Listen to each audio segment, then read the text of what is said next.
De politie deed vandaag uitgebreid onderzoek op de plek van het dodelijke schoolkampongeluk.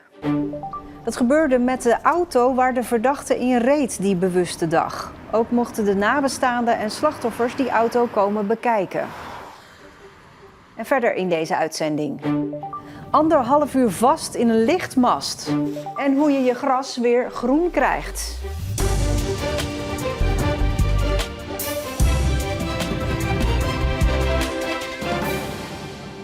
Goedenavond. Op de N290 bij Terholen, waar in juni een schoolklas werd aangereden en 4 mensen omkwamen, werd vandaag opnieuw gereden met de auto waarmee het ongeluk veroorzaakt werd.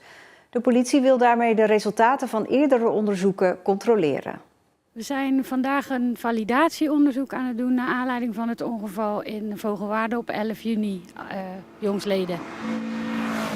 Dat betekent dat de auto met verschillende snelheden langs komt rijden, ook af en toe remt. Waarom is dat? Ja, dat hoort ook bij de metingen. Dan gaan de collega's kijken hoe stroef het wegdek is en wat dat doet met de banden. Je zegt heel duidelijk, het is geen reconstructie, maar een validatie. Wat is het verschil? Bij een reconstructie dan doe je het hele ongeval na eigenlijk met alle betrokkenen. En dit gaat alleen maar over een bepaald soort metingen. Dus de snelheidmetingen en de remmen en dingen die met de auto gebeuren. Die data hebben jullie wel op de dag zelf al verzameld. Waarom dan vandaag nog een keer? Nou, op de dag zelf waren we natuurlijk na het ongeval pas. Dan nemen we sporen af. En dat wordt door onze techneuten van forensische opsporing van Team Verkeer gedaan. En nu willen we dezelfde de snelheidssporen afnemen, maar dan als het voertuig rijdt. Wat nou als het ander weer was geweest? Dan was het niet doorgegaan. Nee, de omstandigheden moeten soortgelijk zijn aan de dag van het ongeval. Vooraf aan de proef was er gelegenheid voor nabestaanden en familieleden van de slachtoffers om naar de auto van dichtbij te kijken. Voor hun is het ook een stukje verwerking, afsluiting van een periode dat ze dit nu meemaken. Het is niet ongebruikelijk dat zij erbij mogen zijn. Nee, dat is zeker niet ongebruikelijk. Het gebeurt niet vaak dat we zo'n validatieonderzoek doen, maar bij heel ernstige ongelukken doen we dat wel. In de studio aangeschoven verslaggever Mark van Leijden. Ja, het is heftig hè, zo'n langscheurende auto. Nou, het gebeurde niet 1 keer, maar het gebeurde zo'n 20 keer. Want er werd met verschillende snelheden gereden. Er werd ook af en toe geremd om te kijken hoe de banden reageren op het wegdek. Ja, dus die auto kwam echt heel vaak voorbij. Ja. En hebben nou veel nabestaanden en slachtoffers dat gedaan om te komen kijken naar die auto? Ja, vooraf mochten ze bij de auto gaan kijken. Daar mochten wij zelf niet bij zijn, maar dat was wel een heel emotioneel moment, hoorde ik ook van woordvoerder Mireille Aalders. Zij zijn verder tijdens die proef met de auto zijn ze niet bij ons blijven staan. Daar stonden slechts een deel van de mensen, 3 mensen. En de overige ruim 30 nabestaanden en familieleden die stonden echt een heel stuk verderop richting de bocht waar uiteindelijk ook het ongeluk is gebeurd. Ja, en zijn dit nou de laatste onderzoeken om het hele dossier rond te krijgen voor de eerste rechtszaak zometeen? Dat zou zomaar kunnen. Dat is weer afhankelijk van de data die ze nu ophalen met deze proef van vandaag. Maar het kan ook toe leiden dat er uiteindelijk toch nog een reconstructie moet gebeuren. Nou, een reconstructie zal nooit op de plek bij Terholen gebeuren. Dat gebeurt elders in het land. Het kan ook zijn dat het een digitale reconstructie wordt. Dat wordt allemaal duidelijk op woensdag 23 september. Want dan is de eerste voorbereidende zitting in Middelburg om 11:30. Dankjewel, Mark. Het dierencrematorium in Koudekerke wordt opnieuw gebouwd op dezelfde plek. Dat laat de eigenaar weten. Een paar weken geleden werd het verwoest door brand. Omdat het enige dierencrematorium is in heel Zeeland, moeten baasjes die hun huisdier willen laten cremeren nu dus de provincie uit. Het nieuwe gebouw moet over een half jaar klaar zijn. De brand is niet in de ovens van het crematorium ontstaan. Ja, en dan een opmerkelijk incident vannacht aan de boulevard in Vlissingen. 2 mensen waren op een lichtmast in het water geklommen om een foto te maken, maar ze hadden geen rekening gehouden met het opkomende tij. En zo zaten ze dus ingesloten door het water. En laat dan ook net je telefoon leeg zijn. Het tweetal heeft naar verluidt 1,5 uur om hulp geroepen voordat iemand ze hoorde en er hulp ingeschakeld kon worden. Ze bleven ongedeerd, behalve dan dat ze het koud hadden. En aan de kant stond de politie ze op te wachten. Het bleef bij een reprimande. Deze week is de HZ-introductieweek. En dat betekent dat de nieuwe lichting studenten elkaar ontmoet en samen allerlei activiteiten onderneemt. Voor de studenten bouwkunde was dat vandaag de Londense Tower Bridge nabouwen van bamboe. Deze groep begon met piramides voor de fundering. Ja, het lukt wel. Ik hoop ook dat het een beetje stevig blijft. Ja, dat zullen we straks zullen zien als de weg erin gaat.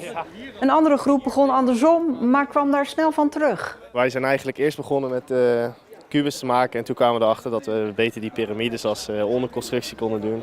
Dus nu zijn we die piramides hebben we nu af en dan die kubus er bovenop zetten. Dat is het eigenlijk. En na een uurtje met stokken en elastieken in de weer was het tijd om het hele bouwwerk in elkaar te zetten. Fantastisch. Ze hebben het super gedaan. Hij blijft staan. Wie had dat gedacht voor de eerstejaars? Ze hebben duidelijk al wat vaardigheden die ze mee kunnen nemen deze studie in. Jota Oostburg is een inloophuis dat in ruim 10 jaar is uitgegroeid tot een begrip in de regio. Het is klein begonnen als initiatief vanuit de kerken en groeit elk jaar. Van een repaircafé tot een voedselbank en alles gerund door vrijwilligers. Maar er zijn zorgen over de toekomst. Goedemiddag allemaal. Wat leuk dat jullie maar zoveel enthousiast zijn voor de Happy Stones. Een workshop Happy Stones maken in Jota en Oostburg. De deelnemers zijn tussen de 5 en dik 75 jaar oud. Alle tafels zijn bezet. Ik ga iets voor mijn opa maken. Wat mooi. En weet je ook al wat? Ja, een poppetje die bloemetjes vasthoudt. Dit is een Spider-Man steen en ik ga nog een paar andere stenen maken. Ik wil een panda maken, maar hij is bijna af. Jota vierde vorig jaar feest. Het inloophuis bestond toen 10 jaar. Het heeft een christelijke oorsprong. Er zijn een aantal kerkgemeenschappen hier uit de regio die iets wilden opzetten en daarmee dienstbaar zijn aan de samenleving. En volgens mij is dat wel goed gelukt, want we hebben echt een behoorlijke aanloop. Nu zijn er elke week tal van activiteiten en initiatieven. Bijvoorbeeld een dansfestijn voor ouderen, een voedselbank, een filosofische gespreksgroep en een pubquiz voor jongeren. En er is allemaal behoefte aan, maar er zijn ook serieuze zorgen. Kijkt u naar de toekomst? Een beetje bezorgd. Ik zie dat Jota is er vooral voor kwetsbare mensen. We zijn er voor iedereen, maar we leggen de focus op kwetsbare mensen. En ik zie dat Jota als organisatie ook kwetsbaar is. Ja, want ook hier speelt het, het tekort aan vrijwilligers. Het verhaal van Jota staat zeker niet op zichzelf. Uit onderzoek van vorig jaar bleek de vraag naar vrijwilligers met 20% te zijn toegenomen, terwijl het aanbod alleen maar afnam. Het heeft allemaal te maken met vergrijzing. Van de scouting tot de voetbal, tot het orkest. Iedereen zoekt vrijwilligers. We zijn heel erg dankbaar met zo'n kleine 50 vrijwilligers. Maar als je ziet hoeveel er gebeurt, want ook in aantal activiteiten zijn we gegroeid de afgelopen jaren. Extra handen zijn zeker welkom. Dat Jota gewaardeerd wordt, blijkt wel uit de reacties. Jota betekent eigenlijk voor mij, vroeger als ik op school zat of ik werkte ergens waar ik mijn werk niet zo goed voelde ik me meer erg thuis. En hoe vind je het? Leuk. Kun je eens vertellen wat je er zo leuk aan vindt? Dat je stenen kan kleuren en dat je creatief kan doen. Jota is elke woensdag tot en met zaterdag open van 10 tot 4 uur en zit in het centrum van Oostburg. Naast veel zon waren er vanmorgen ook een paar buitjes. Het werd warm met 23 tot 27 graden. Morgen wordt het nog iets warmer en dan vallen vooral 's middags en 's avonds enkele regen- en onweersbuien. De dagen erna blijft het wisselvallig. Bruine plekken, kale stukken en gras dat meer op stro lijkt. Wie een gazon heeft zich deze zomer waarschijnlijk afgevraagd: komt dit ooit nog goed? Het antwoord is gelukkig waarschijnlijk wel. Nog niet zo lang geleden zag dit gazon in Oostkapelle er treurig uit. Grote stukken waren bruin en kaal. We hebben grasvelden meegemaakt die gewoon compleet helemaal kaal waren. Zeeland had deze zomer flink te lijden onder de droogte. In juli viel in Vlissingen bijvoorbeeld amper 3 mm regen. De buien van de afgelopen week hebben daar opvallend snel verandering in gebracht. Dat zie je eigenlijk wegteren in een aantal weken. En je ziet nu eigenlijk in een tijd van 2-3 dagen zie je het al zijn eigen gaan herstellen. Volgens de hovenier moet je alleen nu niet denken dat het allemaal vanzelf goed komt. Zijn advies: hou de komende weken de bodem vochtig, haal dode wortels eruit en op de kale plekken Zaait het in. En ons advies is altijd, zo tegen eind september, begin oktober, mest het nog een keer af met een najaarsmeststof. Dan had het sterk de winter in en heb je volgend voorjaar weer een prachtig gazon. Want hoe beroerd het er misschien nu nog uitziet, met wat regen en een beetje hulp blijkt zo'n Zeeuws gazon dus taaier dan gedacht.